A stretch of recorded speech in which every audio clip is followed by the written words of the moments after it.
সঠিক একটা বিচারের আশায় আজকে আদালতে আসা। আজকে 1 বছর হয়ে গেল সঠিক বিচার পাচ্ছি না। সঠিকভাবে যাতে একটা বিচার হয়। নৃশংসভাবে আমার স্বামীকে হত্যা করা হয়েছে ওপেন বাজারের উপরে। আর যারা আসামি ওপেন ঘুরছে, আমাদের এখন ওরা জামিনে বের হয়েছে, এখন থ্রেট দিচ্ছে আসার সঙ্গে সঙ্গে। মানে 3-4 দিন হলো ওরা এসছে, শুক্রবারে এসছে, আসার সাথে সাথে ওরা আমাদের থ্রেট দিচ্ছে নানানভাবে। কোথায় আপনার বাড়ি? চোত্তাখোলাতে। তো আপনার পুলিশের উপরে কি আশা ছিল?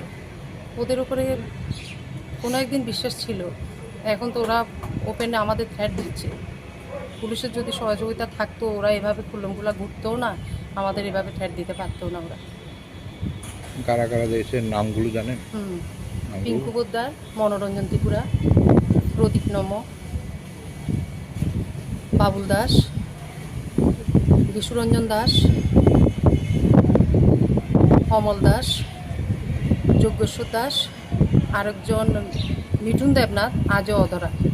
আমরা পুলিশের কাছে বারবার ডেপুটেশন দেওয়া সত্ত্বেও মানে ওই ছেলেটাকে অ্যারেস্ট করা হয়নি। তো সেই জন্যই আজকে উচ্চ আদালতে দ্বারস্থ হয়েছি আমরা, প্রকৃত বিচারের আশা। আপনার নামটা? আমার নাম প্রিয়াঙ্কি দেশি, আপনার বাড়ি? চোত্তাখোলাতে।